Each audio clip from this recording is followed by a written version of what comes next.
Oh boy. I'm not really sure how to properly start these types of stories, but I'm going to try to get to the point as fast as possible. See, I'm kind of on a timer here. I'm currently writing this on one of the computers in the library at my college. As I type, I feel like I'm being watched from the shadows. I know it sounds crazy, but I need to get this story out somehow. Nobody here will believe anything I say. I'm falling behind on all of my schoolwork to the point where I might be put on academic probation. I also got fired from my part-time job because I was scaring the customers. Anyways, I want to at least do something so I can tell myself this was all worth it. Even still, it might not even matter in the end. Last year, I met a guy named Jack Driscoll. He was a pretty chill dude for the most part, and we actually became pretty good friends. My name is Ethan, by the way, and I'm currently finishing up my senior year in college. Well, trying to finish up my senior year. Anyways, as I was saying, Jack and I started to become good friends after we found out we were pretty much into all of the same stuff. We both liked the same types of video games, the same movie genres, and even had the same taste in clothes.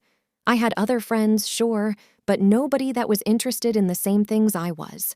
Sadly, this all changed last winter. Jack started hanging out with a girl from one of our classes named Elisa. It wasn't long before he asked her out, and the two became an item. At first, I was happy for him.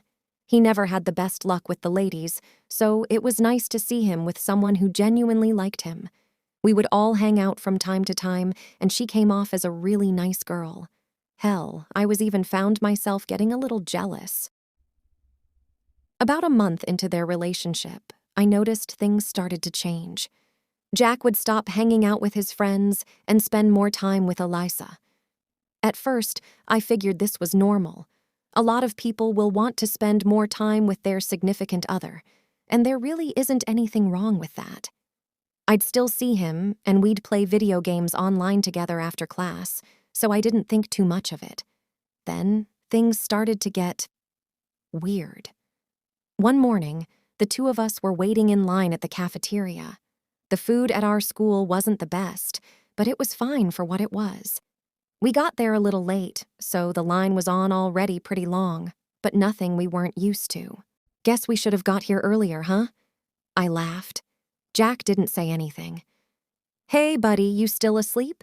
I joked as I nudged his shoulder. Shut up, he murmured. I was taken aback by his response since he sounded genuinely angry. I'm only joking, I explained. Did you not get enough sleep last night or what? This line is too fucking long. I need to get out of here. Some of the other students started staring at us now.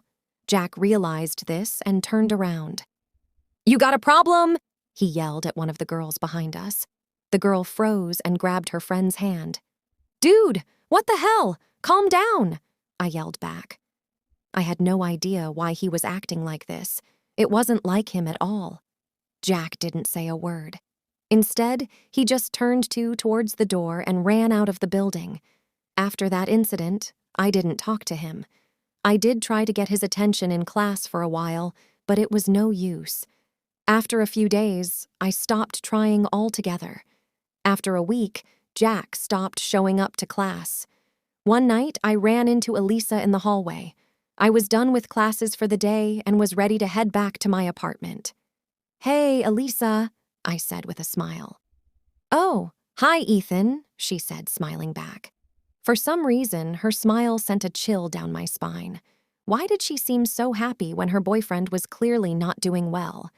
I adjusted my backpack before I spoke again. So what's up with Jack? Is he okay? Elisa looked up, almost like she was thinking of the answer to a math problem. She turned back to me and answered cheerfully. He's perfectly fine, she said with a grin. He's actually better than ever. Oh, okay, I said, clearly unconvinced. Well, in that case, could you tell him that better than ever? She interrupted. This startled me. I wasn't sure why, but something about his girl suddenly felt sinister. She walked away, leaving me standing there in my confusion. I snapped out of the weird trance I was in. This is stupid, I thought to myself. I'll just try calling him again. I had called him before, but stopped trying when I was convinced he wouldn't pick up. That night, I decided to call him up and ask if I could come over.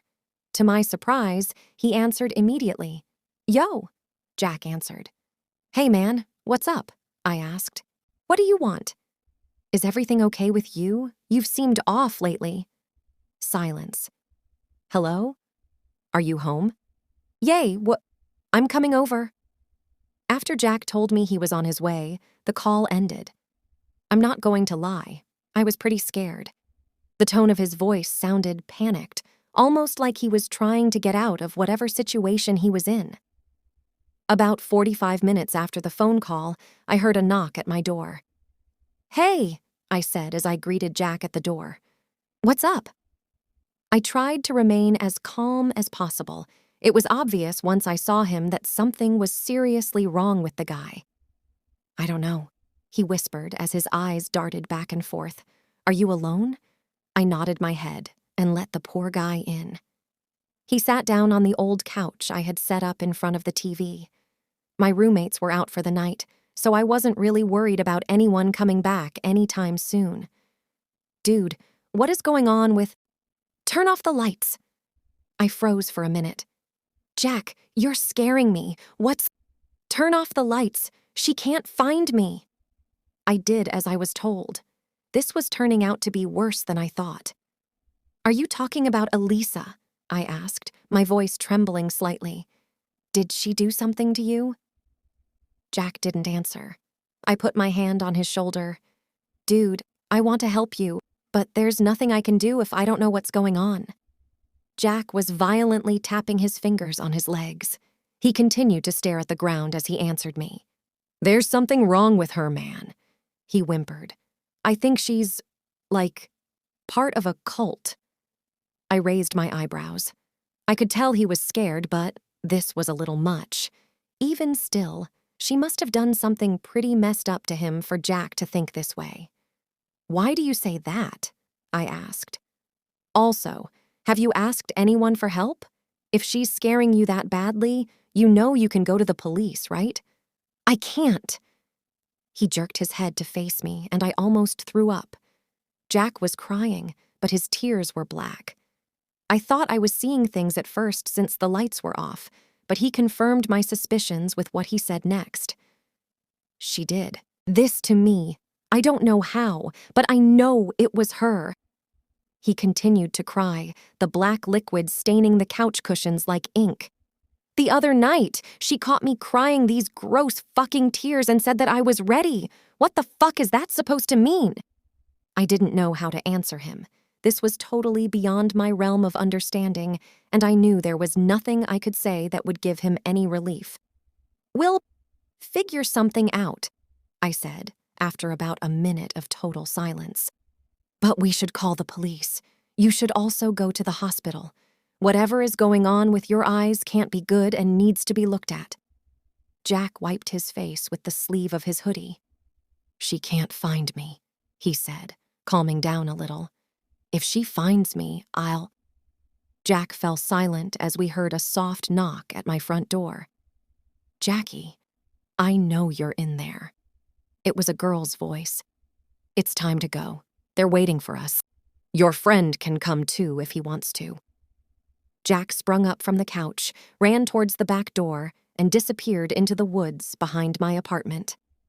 "Jack, wait!" I yelled. It was useless. I raced after my friend while dialing 911 on my cell.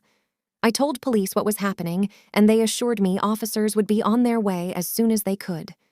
Before I could respond, something hit me over the head and I blacked out. What happened next still seems like a horrible nightmare, but I know what I saw was real. When I eventually came to, I was tied to a tree trunk.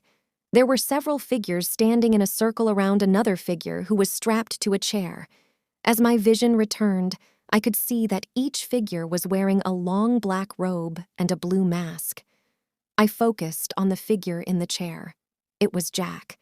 I tried to scream, but my mouth was taped shut. I finally came to the horrid conclusion that I was not only present in the middle of a cult meeting, but I was about to witness a human sacrifice. One of the cultists walked towards Jack and lifted its mask. It was Elisa. Grabbing his chin, she pulled his face close to hers and gave him a kiss.